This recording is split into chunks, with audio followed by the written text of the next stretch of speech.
nós estamos diante de uma pluralidade de existência. Sabemos que no nosso globo a vida aparece primeiramente sobre a mais simples, as mais elementares, nos mais elementares aspectos, para elevar-se por uma progressão constante, de forma em forma, de espécie em espécie, até chegar ao tipo humano, que é o coroamento da criação terrestre. E nesse sentido, pergunta-se, né, o que é a morte? A morte é a extinção da vida orgânica, que acarreta a separação da alma em consequência do rompimento do laço fluídico que a une ao corpo. Esse fluido perispiritual, pouco a pouco, se desprende dos órgãos. A separação só é completa e absoluta quando não mais reste um átomo do perispírito ligado a uma molécula do corpo. O último alento quase nunca é doloroso, uma vez que ordinariamente ocorre em momentos de inconsciência. Eu gostaria que o Edgar comentasse um pouco sobre o que foi dito nesse sentido, porque tenho certeza que ele vai completar com muita propriedade. Bom, primeiro nós aprendemos na doutrina espírita que nós somos seres espirituais vivendo experiências materiais. Então, a essência é o espírito. Como o Léo leu aí, deu para a gente entender mais ou menos, né, Ricardo? É o estágio que nós fazemos aqui, porque a matéria, como nós sabemos, o Lavoisier já mostrou isso há alguns séculos atrás para nós, né, que nada do mundo se perde, nada se cria, tudo se transforma. Então, essa matéria nossa que nasce conosco, ela tem um tempo de uso pelo espírito, que é quem pensa, quem decide, quem deseja, quem acerta e quem erra. Essa matéria serve, é ela que serve ao espírito. E ela tem um prazo de validade. Como um produto que a gente compra, né, tem lá a validade. A matéria nossa tem uma validade. Obviamente que, desde lá de trás, esse planeta tem as condições climáticas que, de uns certos milênios para cá, está mais ou menos equilibrada, né? A questão da atmosfera e tudo, mas do ponto de vista, por exemplo, do nosso transporte, da nossa tecnologia, do ponto de vista da nossa alimentação, dos recursos, inclusive da medicina, tudo isso está esticando o nosso prazo médio de vida, mas ainda assim haveremos de chegar no limite. O corpo nosso tem um limite, né? E isso é que é importante a gente saber. A doutrina espírita mostra para a gente que existe um espírito que pré-existe a alma, pré-existe ao corpo físico, que vem aqui, não está nesse mundo a passeio, né? Nós temos um plano, todo um plano, né? Um projeto para realizar aqui, e depois desse tempo a gente volta para onde realmente é a vida do espírito, que é o mundo espiritual. Acrescentando, né, Edgar, a gente sabe que esse momento fatal do desencarne, com exceção do suicídio, todos os casos de desencarnação são determinados previamente pelas forças espirituais, por aqueles espíritos que são responsáveis por nos orientar e nos encaminhar na nossa evolução. E essa atividade, quando ela encerra, certamente que alguns de nós praticam atos que está indiretamente suicidando. Então, quando eu faço uso de alguns alimentos que possam, por exemplo, prejudicar o meu organismo físico, teoricamente, eu estou praticando um suicídio. Se eu fumo, se eu bebo excessivamente, se eu tenho o hábito de discutir, isso tudo são, como você falou anteriormente, né, Edgar, que a gente estava conversando, a dose, né, do remédio vai depender da quantidade que você usa.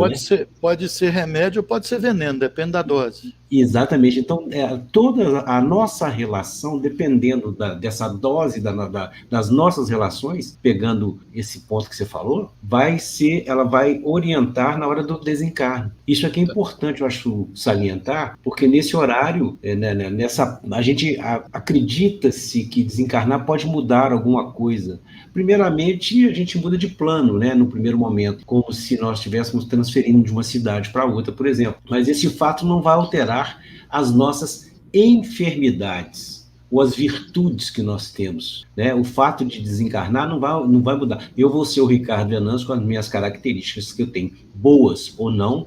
O Edgar vai ser o Edgar com as características que ele tem, boas ou não. O Léo vai ser, e assim sucessivamente. Quer dizer, o desencarne não vai modificar o nosso caráter, né? E com o desencarne, eu acho que nós seremos mais autênticos, nós seremos nós mesmos.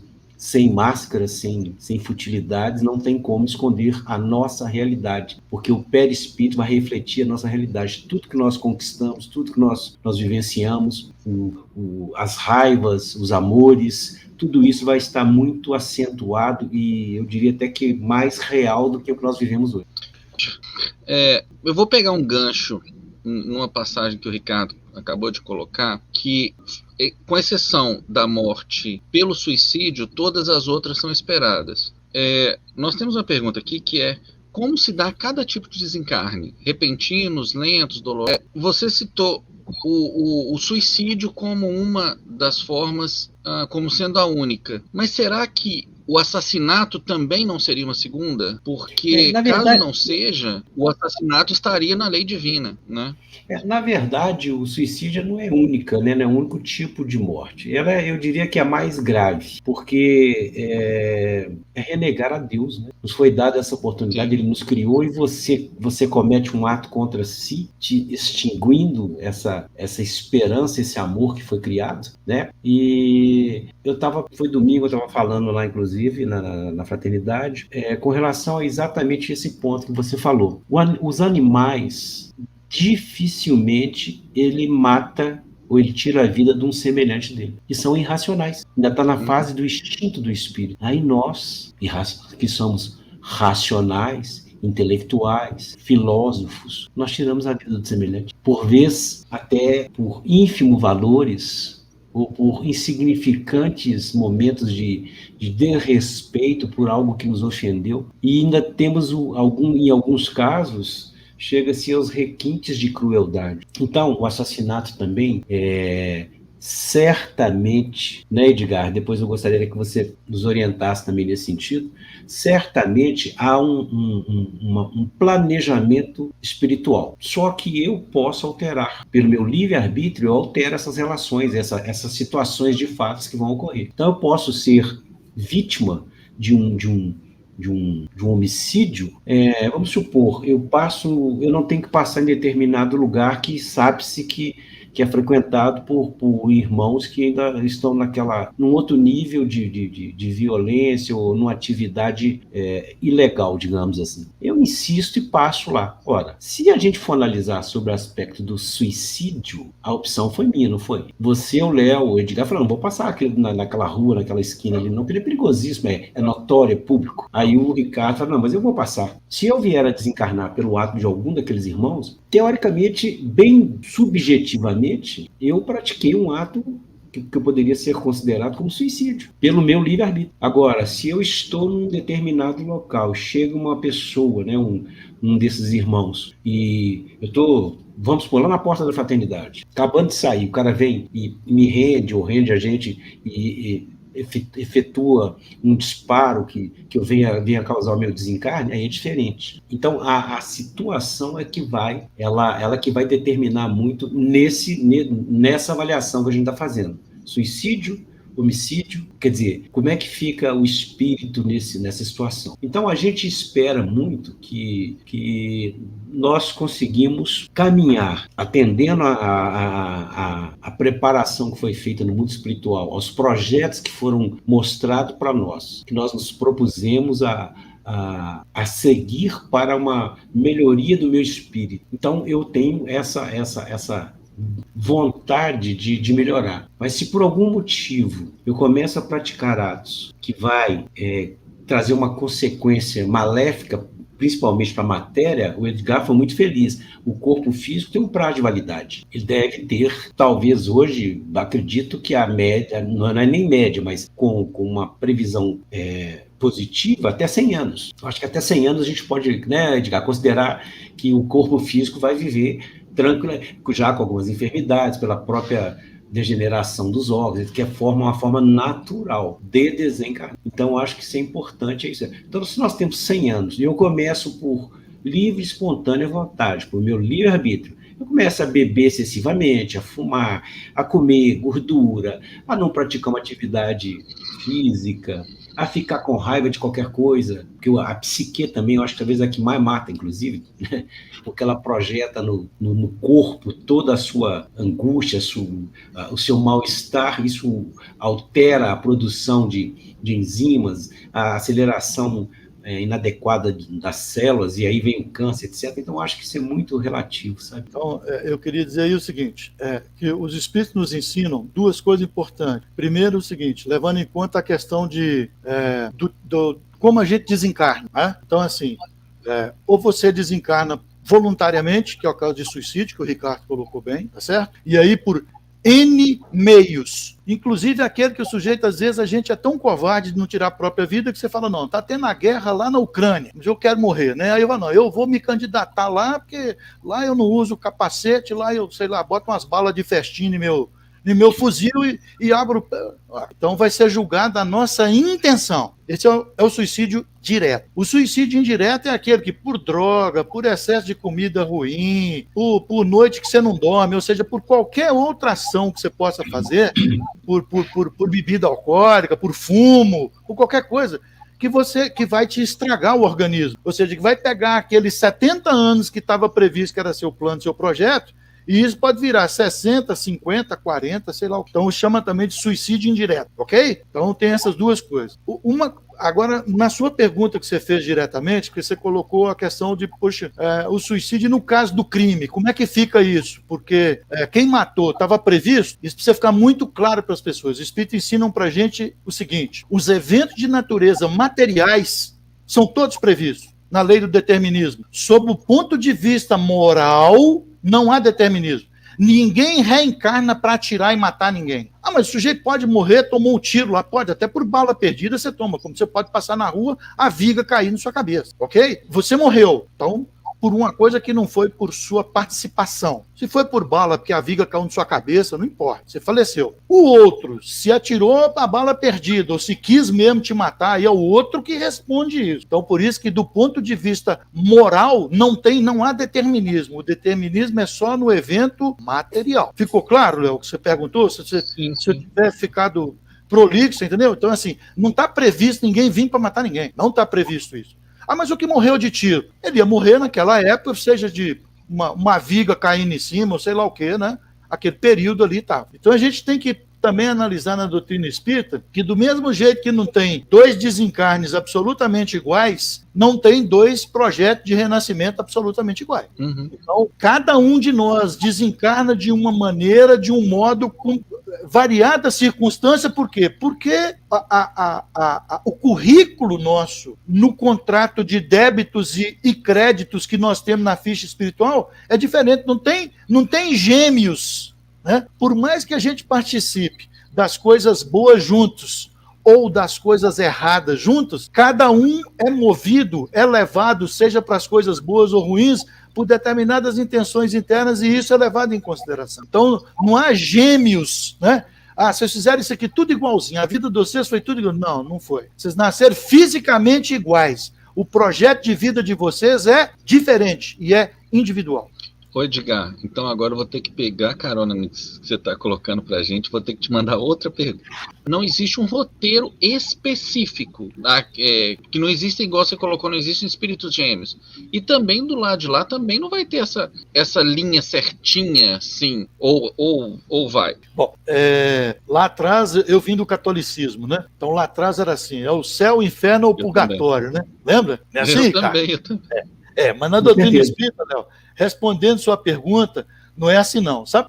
Para onde que a gente vai quando a gente passa por lá de lá? E esse é o grande medo da maioria de nós. Porque aqui nós sabemos onde a gente almoça, onde a gente ganha o dinheiro, o endereço da nossa casa, não é assim? Quando você fala assim, bom, mas diga, amanhã você vai morrer, depois da manhã, como é que vai ser? Você não sabe. Então isso é que leva as pessoas a ficarem nesse... Tá bom. Respondendo objetivamente sua pergunta. Primeiro, para onde que a gente vai depois que a gente morre? Depende do que você fez aqui. Nós podemos ir para um umbral ou para várias colônias que existem em cima de todos os países da Terra. O umbral é o lugar do sofrimento.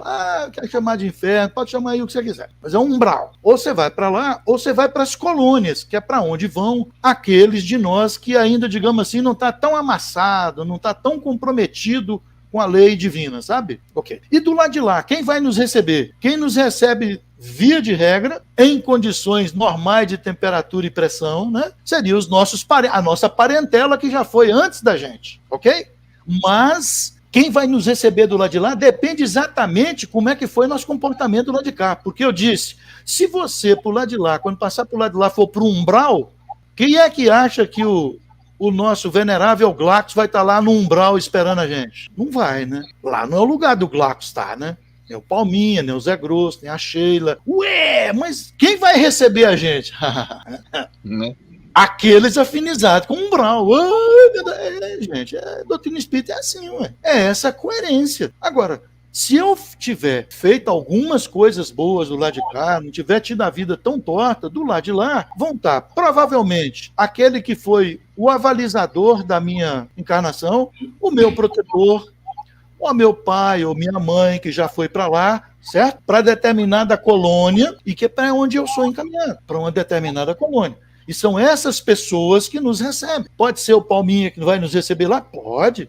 Se a gente trabalhar bastante aqui, fizer um monte de coisa boa, pode ser o Palminha, o Zé Grosso, não. Esses espíritos que conhecem, que nos conhecem e convivem com a gente mais de perto. Mas, via de regra, respondendo sua pergunta, são pessoas da própria parentela física nossa aqui, que foi antes da gente, ok? Ah, mas esses são os bonzinhos ou os malzinhos? Depende de onde é que é o lugar que você vai aparecer do lado de lá, meu amigo. Se você for aparecer no umbral, os que vão te receber. Lembra do Ghost? Uhum. Você lembra, Léo, do filme? Lembro. Lembra. Você lembra quem é que veio buscar o cara que assassinou o Sam?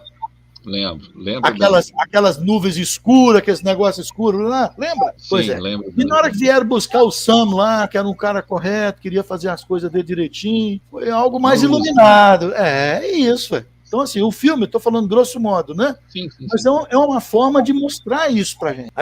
Não adianta, se você leva uma vida que não agrida as leis de Deus do lado de cá, você não vai ser mal recebido do lado de lá. Não faz sentido isso. Uma das coisas da doutrina espírita é ela ser coerente. Ela é coerente. Agora, não adianta eu viver uma vida torta aqui, né, Ricardo? E no dia do terremoto correr para dentro da igreja e morrer lá dentro da igreja, ou dentro do centro espírita. Sabe o que vai adiantar, Léo? Nada.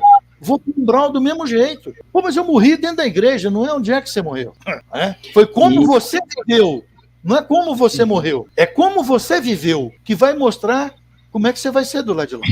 Esse retorno ao mundo espiritual vai depender muito de quem vai nos receber, exatamente como ele falou, dependendo das nossas conquistas que nós tivemos enquanto encarnados. A nossa vibração que vai definir. Então, até aquela preocupação, será que meu pai, minha mãe, meu avô, eles vão me receber? Tem que deixar claro o seguinte, será que meu pai, minha mãe, meu avô estão na mesma vibração que eu, depois do desencarne? Eles podem estar num espaço melhor, né, Edgar? Ou então até inferior ao nosso. Vai depender, mas eu não estou desmerecendo a condição paterna ou materna, né, nessa situação. Eu quero dizer o seguinte, para o espírito, ao desencarnar-se, vai prevalecer o que ele fez. A sintonia, a vibração dele que vai definir para onde ele vai. Vou para um umbral? Eu vou para nosso lar? Eu vou para outra colônia que existe? Vai ser muito relativo isso aí, porque vai depender exclusivamente dessa atuação. Aí vamos lá, uma outra pergunta que eu acho interessante, e talvez eu acho que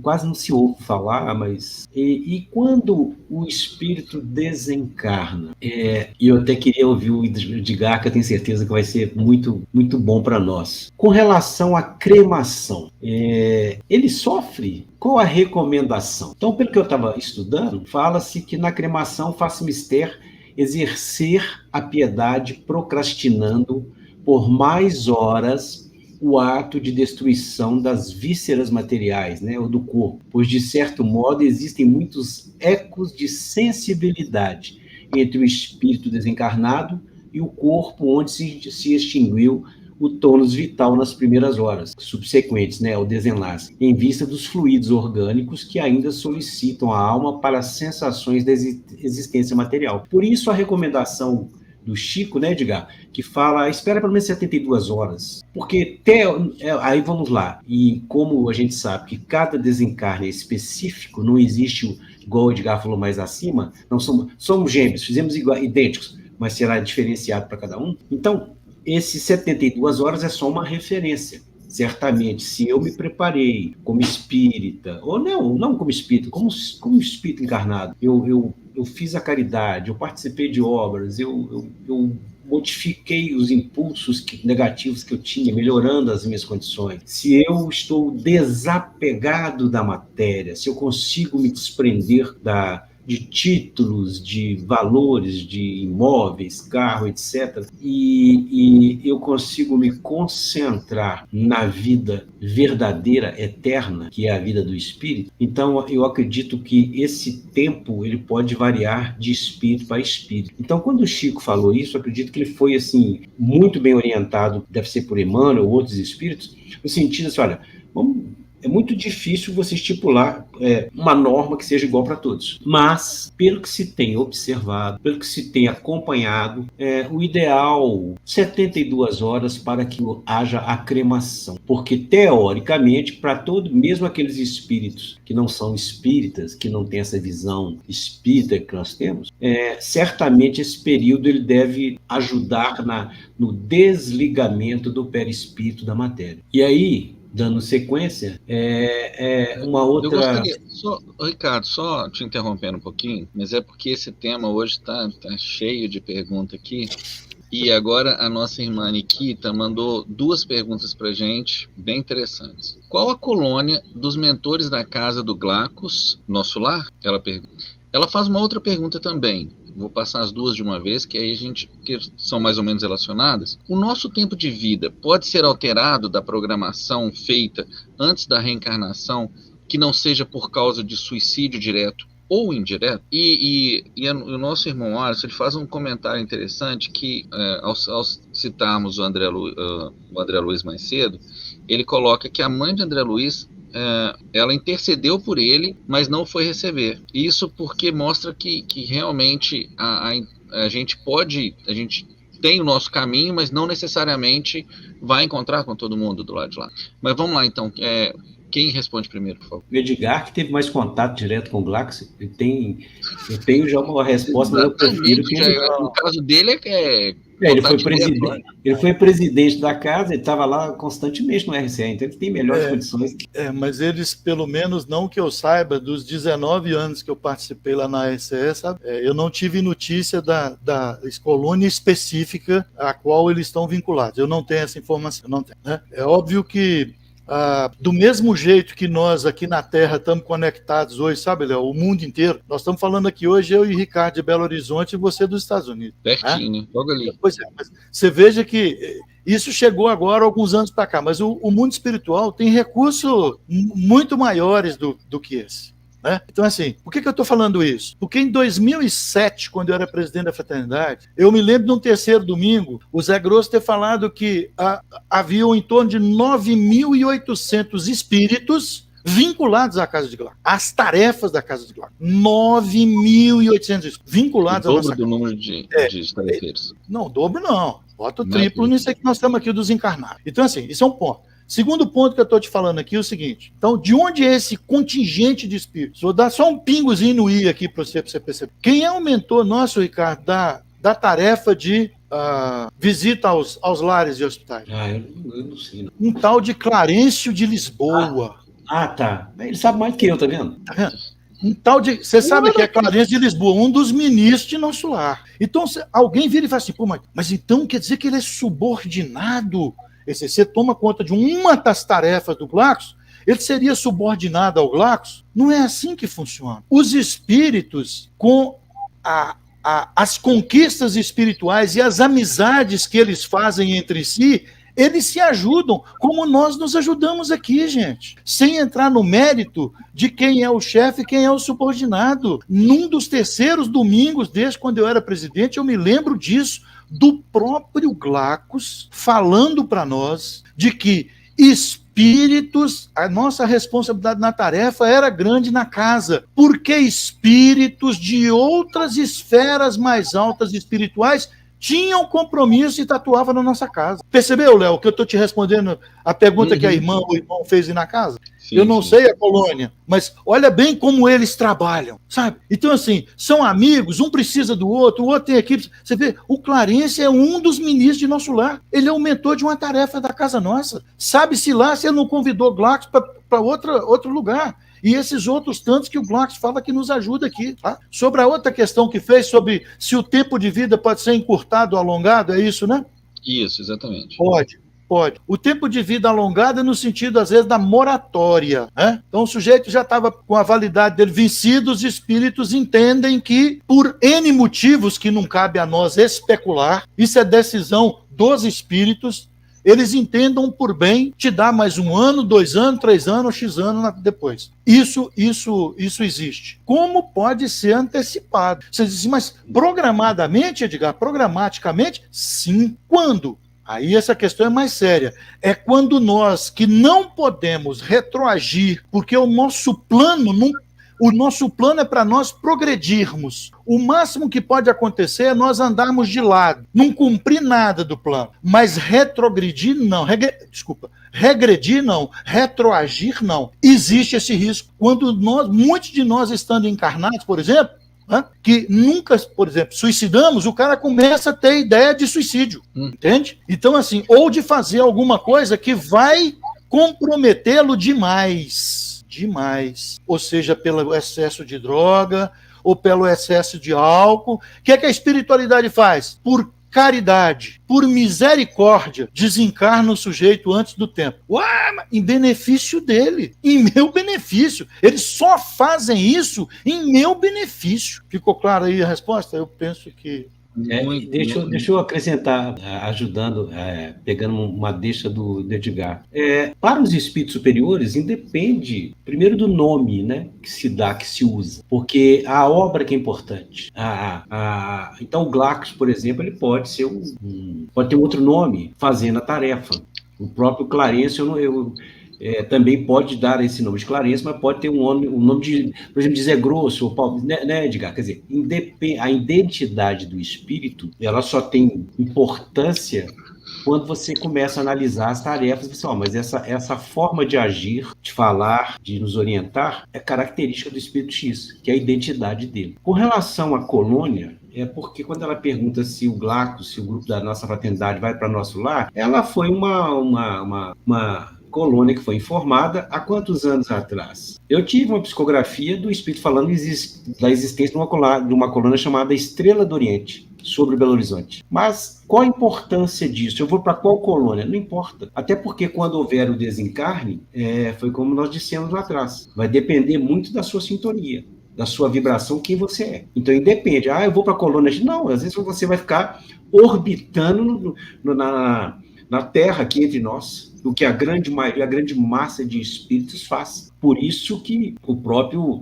os próprios espíritos da verdade falou para Kardec, né? Vocês estão em voltas de nuvens de espíritos. Somos nós, desencarnados, que, por uma forma ou outra, não conseguimos, pela nossa evolução, alcançar ou mesmo ser resgatado por espíritos que já estão no outro nível vibracional.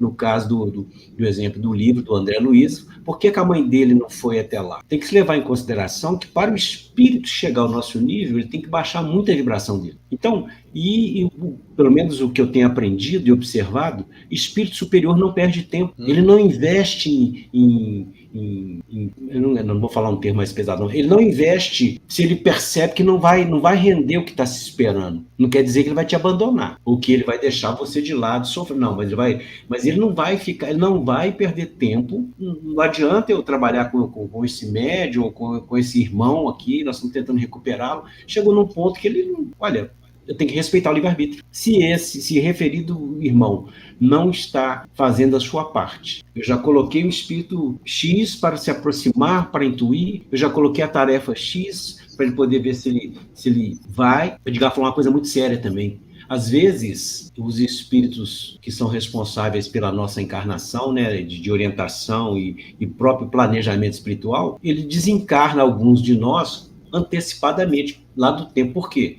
Porque viu que se desse continuidade, o espírito ia perder toda uma encarnação e tudo que ele fez de bom. Você entendeu? Então isso pode acontecer? Pode. Agora, eu acho importante tocar num assunto que, até fugindo um pouquinho das perguntas, que é para a gente falar o seguinte: nos mundos espirituais, o espírito usa como veículo de manifestação um corpo especial, que é o que nós, no espiritismo, chamamos de perispírito, também conhecido como corpo astral ou fluido. Ele varia de mundo para mundo, é indestrutível, mas pode ser lesado, mesmo até mutilado, e ter amplas perdas de substância, dependendo da persistência da prática do mal. Então, os pensamentos, sentimentos que nós temos reagem constantemente sobre o nosso corpo fluídico, torna-o mais denso, sombrio se forem maléficos, ou leves e luminosos se forem benéficos. Então, purifica-se e torna-se etéreo conforme o espírito vai progredindo na sua moralidade. E isso vai puxar para a nossa sintonia, que vai determinar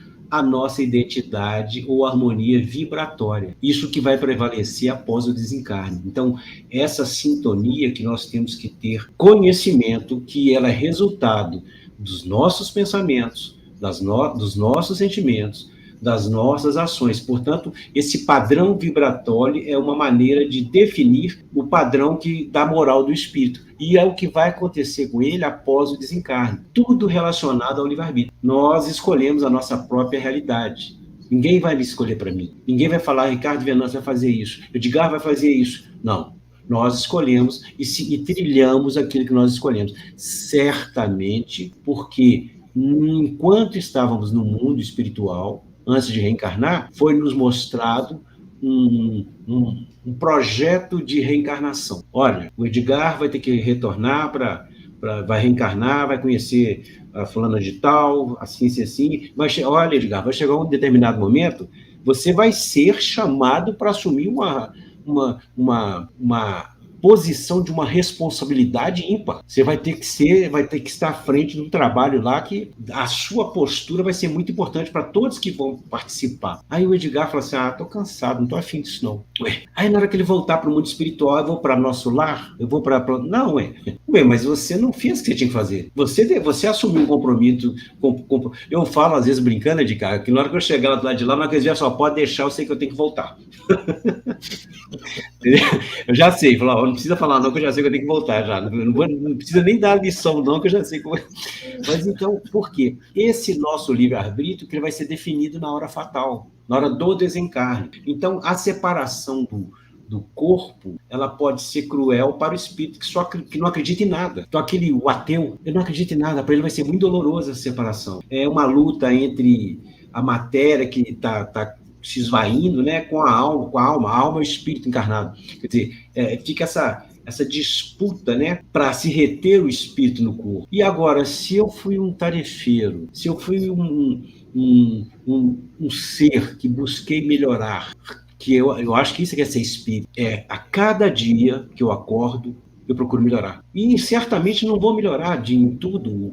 Vai ter dia que eu não vou conseguir essa meta minha, mas eu preciso, como espírito, eu preciso perseverar, eu preciso persistir nesse propósito. E aí, quando ocorrer o desencarne, a minha desencarnação, ela terá uma outra visão. E aí pode chegar que um parente meu, uma mãe, um pai, um avô, que esteja talvez num nível igual vocês falaram da mãe do André Luiz, e ela, olha, eu não consigo chegar na vibração do meu filho, do meu neto, seja a relação, porque ele está ainda bem, ele não está nesse nível. Mas eu posso pedir que o Edgar está lá, o Edgar já está acima de nosso lar. Edgar, vai lá e resgata o Venâncio para nós, que é meu filho, meu neto e tal. Então, isso tudo a gente tem que deixar claro, porque quando há o desencarne, rompe-se os plexos cerebral, solar e funcional. Então, o espírito, juntamente com o perispírito, se desliga do corpo físico, muito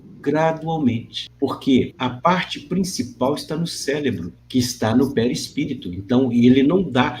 mas vem cá, quando há um rompimento, uma morte violenta de um acidente, o que se sabe é que para o melhor desencarne é aquele que nós temos uma moléstia, que gradualmente o corpo físico vai morrendo, os órgãos vão deixando de cumprir a sua função, porque já se tirou deles toda a vitalidade que ele tinha que fazer. Ele já fez a sua parte. Agora, eu pego o meu carro e saio a 300, 200 e tantos por hora e há um rompimento, eu desencarno e eu vou ficar o quê? Vou ficar perdido, porque esse rompimento vai causar um trauma na minha psique perispiritual. E aí eu vou ficar transitando nesse órgão. Eu não vou para a colônia espiritual, nosso lar, etc. Eu vou ficar transitando, porque eu ainda não tenho consciência, às vezes, nem do que aconteceu, de tão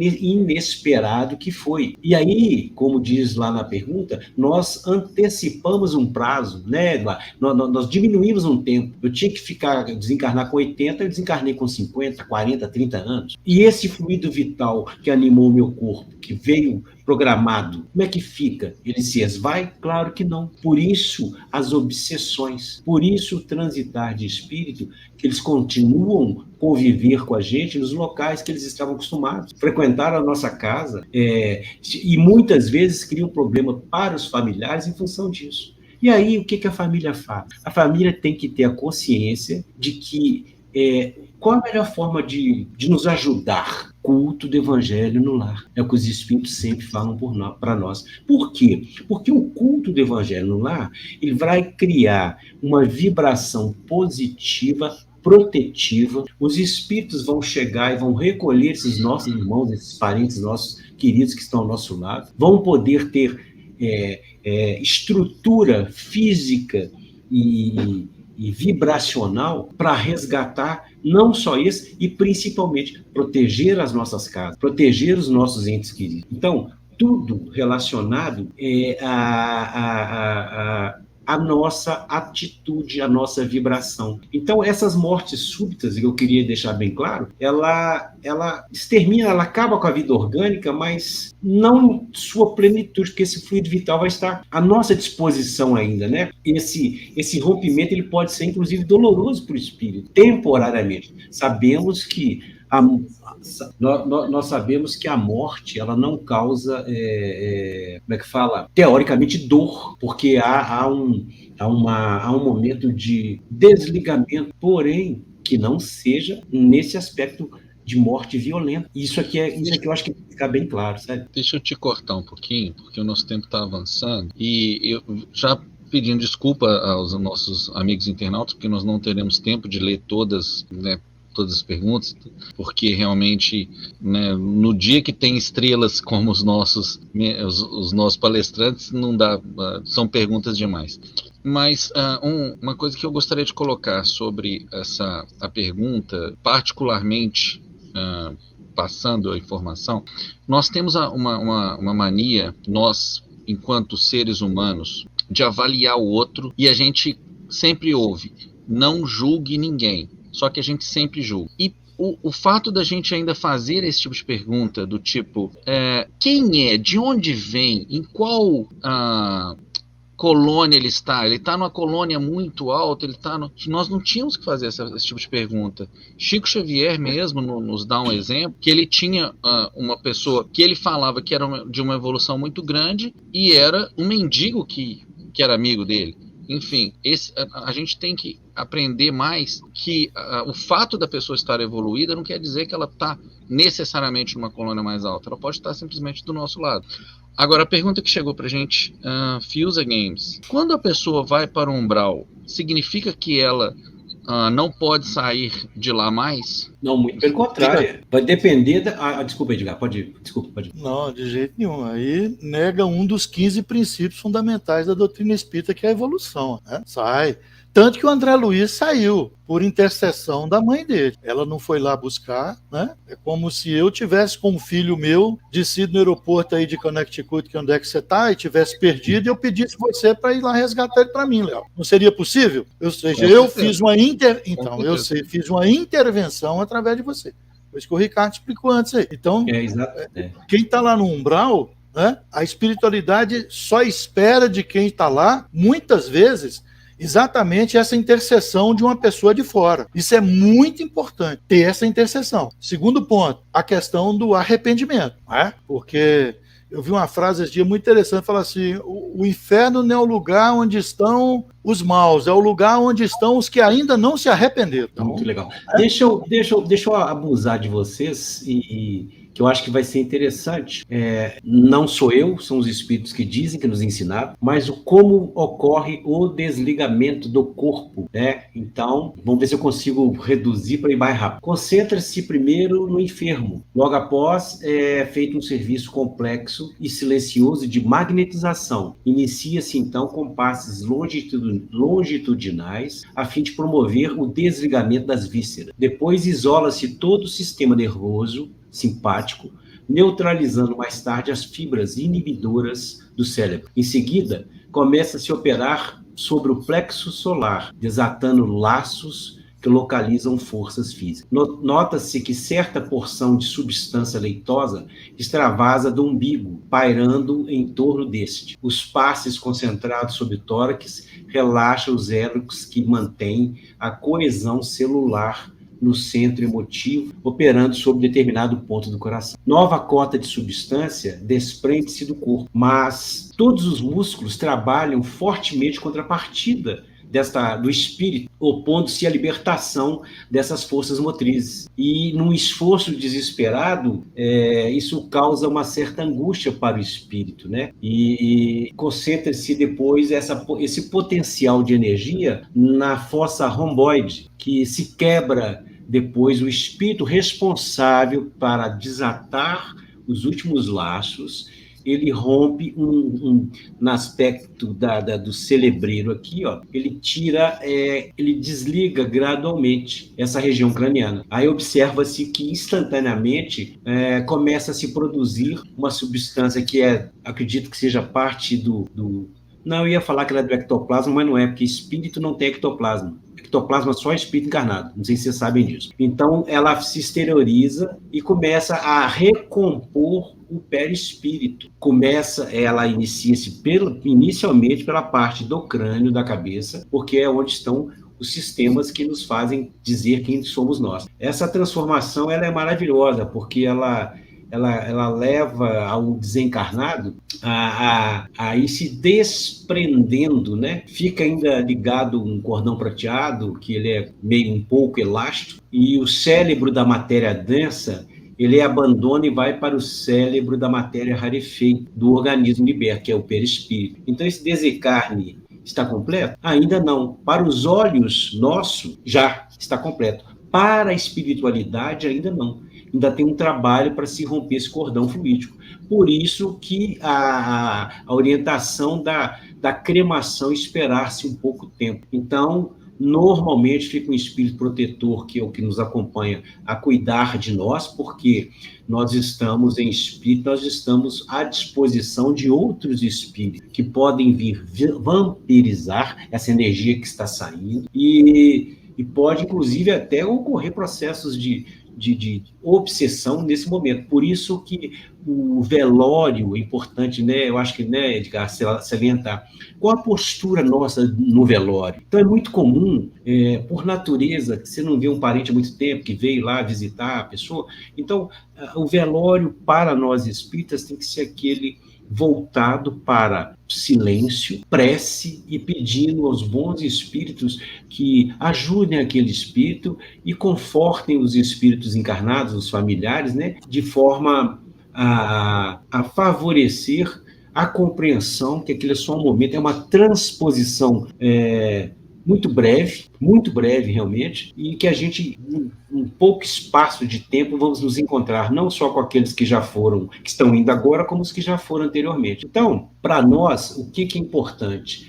É ter certeza que o nosso livre-arbítrio será ele que vai definir o nosso destino após o desencarne. Então, tudo que a gente fizer, tudo que nós agirmos vai ter uma repercussão naquele momento específico. Nós somos espíritos encarnados neste mundo material, objetivando a evolução para níveis mais altos, chegarmos aos espíritos superiores. Então, por isso que eu acho muito importante esse bate-papo. Beleza, agora já contando com a capacidade de síntese dos dois, mas nós vamos ler uma última pergunta aqui.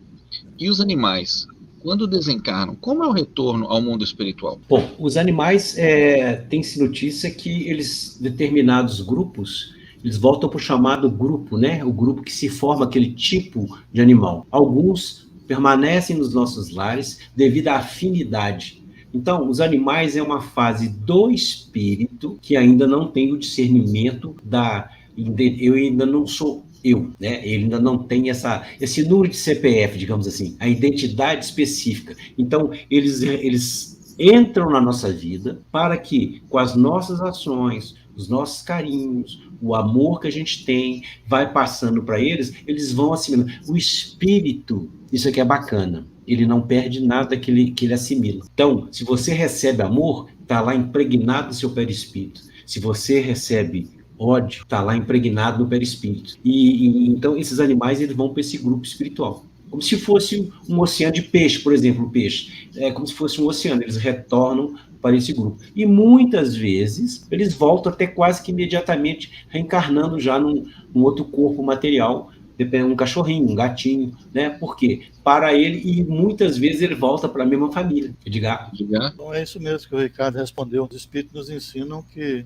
o normal, né? Normalmente eles reencarnam imediatamente. Outros aí, a minoria, né? Excepcionalmente, tem outra destinação no mundo espiritual. A gente sabe que um espírito do nível do nosso irmão, que a gente sabe que é dedicadíssimo, estudioso, é muito prazeroso a gente participar de um bate-papo desse, né, Léo? E a gente sabe que não deu para responder a todos, mas eu gostaria só de salientar, que eu acho que já deve estar no final da nossa... eu pediria até as considerações finais de cada um, por favor. Eu acho então para a gente lembrar sempre o que os espíritos nos ensinam. Conhecereis a verdade, ela vos libertará. Eu sempre falo, não acreditem em nada que eu falei, em nada que o Edgar falou, em nada que o Léo falou. Vão lá e estudem as obras básicas, livros de espíritos, livros dos médios, Evangelho do Espiritismo, obras póstumas.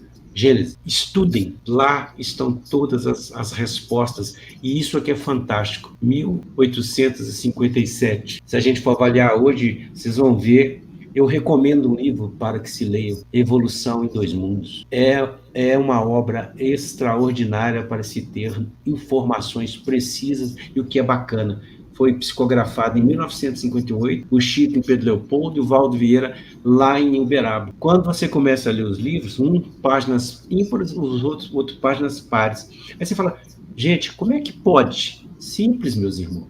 É o mesmo espírito, o espírito irradia. Então ele está aqui, está lá na China, está nos Estados Unidos, está em Minas Gerais, né? Então isso aqui é importante. Muito obrigado a todos. Edgar, um prazer, do fundo do meu coração, esse bate-papo com você. Possamos repeti-lo. Prazer foi nosso também, Ricardo. Eu diria que, para consideração final, sabe, que a gente não deveria, nós como espíritas, não deveríamos ter medo da morte, sabe? A morte é uma... Aliás, todo dia a gente morre, os espíritos já nos ensinam isso. Quando a gente deita e dorme, a gente é como se fosse, né, visita o mundo espiritual e volta. É uma maneira Mas é verdade. De morrer e nascer de novo todo dia. Né? A questão toda é isso, para onde é que eu vou, quem vai me receber do lado de lá? Né? Poderemos ser recebidos aí por um monte de gente que já vem caminhando com a gente aí há séculos atrás, né? E que a gente não esteja nem lembrando que não seja da parentela espiritual da parentela material dessa encarnação. Então, espírita não deve ter medo de morte, não. É uma etapa. É uma etapa. Vivemos aqui, passamos para lá, daqui a pouco volta de novo. Não é? E como é que vai ser do lado de lá? Vai ser exatamente como foi do lado de cá. Do lado de lá não vai perguntar para a gente como você morreu, vai perguntar para a gente como você viveu. Gente, ótimo. Muito obrigado a vocês dois. O estudo foi maravilhoso. Afinal de contas, com vocês dois é sempre muito bom, né? O conhecimento é extremamente profundo. E a todos que participaram com a gente, mandaram perguntas ou não, muito obrigado pela participação também.